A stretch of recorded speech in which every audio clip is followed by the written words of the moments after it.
Okay, you guys, what is up? The King of Lightning is here today to do Kuroko no Basuke Chapter 255 review. Now, this one is actually simple. And all it really is we actually learn something about Koga. Koga is not without skill. Apparently, he is a jack of all trades and master of none. At the same time, there's also this further notion of the zone. And Kagami, after he let his guard down for like a split second, but of course, Akashi Seijiro, a split second of letting your guard down with him, automatic 3, like, yeah, you fucked up, man. I caught that. Your eyes, like, you blinked. I caught that blink, brought out 3, money. But we all know that in order to enter the zone, there are some kind of requirements that you must have. And once you're in the zone, there are no given limitations as to how deep you can dive into the zone. And Kagami is starting to realize that the zone, these are not the limits of the zone. I can go dive deeper, alright, on some Sasuke shit, just, dive deeper into the abyss that is the zone. So, what that's going to mean for the future when it comes to Kagami, I have really no idea. Because at this point in time, Kagami can only keep up with the gen unless he's in the zone or he has his boys with him. And the only exception to that rule is Midorima, because Midorima and him, like, pretty much, Kagami is Midorima's kryptonite. But when it comes to Aomine, Kagami has to be in this zone to a certain degree in order to beat Aomine, like, head on. When it came to Murasaki, the same thing, pretty much. Kisei is odd, because Kisei has a time limit anyway. So all you gotta really do is hold on. You gotta just hold on. And you have to push, like, you have to pretty much, it's a test of stamina when it comes to Kisei, more or less. And Akashi, you have to be in the zone. There's no ifs, ands, or buts. You must be in the zone if you want to tussle with Akashi Seijiro if you're not a gen individual or if you're not on that level of gen. So, Kagami, Akashi does point out that at some point your strength will give way, because right now there's only 2 minutes in the third quarter, but at some point your strength will give way. So this deeper zone notion may actually be the way for Saiyan to actually, like, start to really gain some points here, to actually get within, like, the 15-point margin. Because at this point in time, they were at 16, but now they're back at, like, 19. Because what happened was that, because Koga, because I'll get to them real soon, but Hayama, after realizing that he messed up really bad, he underestimated Zuki. And he even admits that Izuki is, in this case, more threatening than Kagami when it comes to their matchup, because Izuki actually thinks along the same lines, sort of, as Akashi. He thinks ahead. And Izuki is, in fact, a first-class player. And this has been noted at several times already, because Izuki, he normally gets outshined by Hyuga, by Teppei, by Kagami, by Kuroko.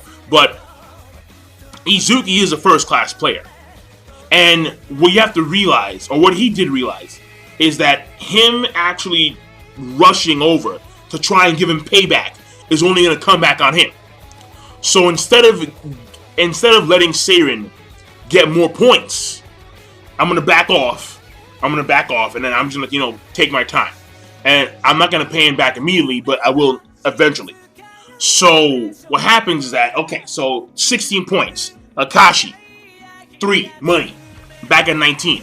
Then there's a nice little sequence from Kagami to Kuroko to Teppei, nice little hook shot. Okay, 17. And it ends off with Ryo missing a 3-point shot, but then we have Nibuya, who taps it in for another 2 points, so that's back at 19. So right now we're back at 19. It's a 19-point spread. I mean, way better than 25, but still 19 points.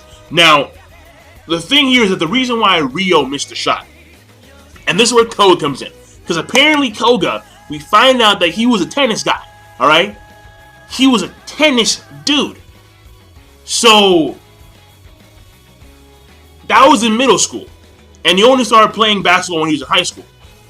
And even though when it comes to experience and skills alone, he is a jack of all trades. He doesn't have the experience or the skill to actually do something like Izuki can. But what he can do is that he has these honed reflexes since his middle school tennis years. And he has this wildness about him. Apparently he's an airhead, just like Hayama. And so there's a really funny comparison of where Koga lies in the wildness scale. And we have Kagami, he's a tiger. He's a straight up tiger. And then you have Aomine. He's a Black Panther, no doubt, obviously, alright?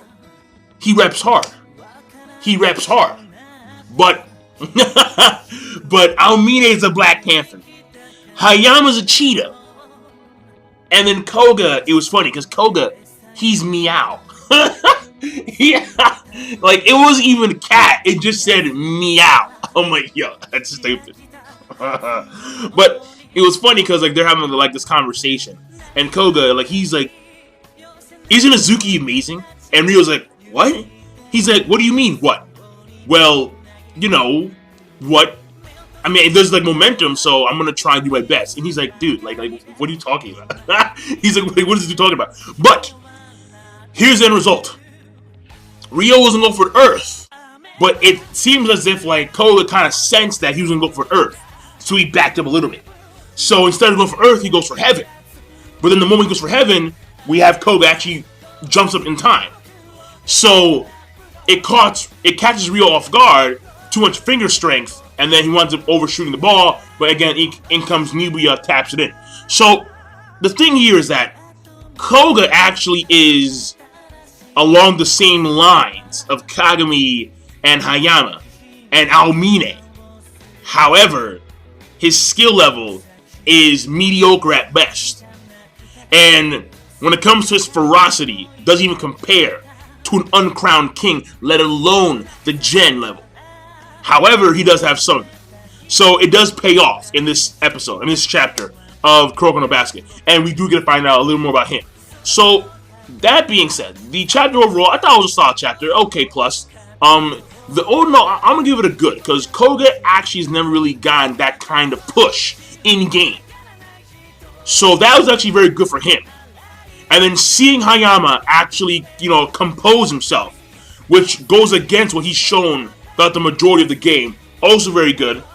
And seeing how Akashi, even though Kagami was focused on the pass routes, he was in his zone for like a split second and called him weak, and then he shot in the 3. But at the same time, this leads to Kagami starting to realize that there are certain depths of the zone that he can reach. And then I want to point out too, because someone mentioned it, with this personality of Akashi, there is no way he can go into the zone. Because you have to have at least a genuine love for the sport. Akashi, he's not about love. He's about dominance. He's about taking over. Control. Power. He's about power. And I don't see this love for the game basketball along the same lines as Akashi and Aomine and those guys have. However, when it comes to the other personality of Akashi, if and when he comes out, then he may have like a genuine love for the game. And he may be able to go to the zone. But I'm done, King Lightning. The rating's going to be good plus. Yeah, why not? Good plus. And I will see you guys later. Peace. Have a nice day.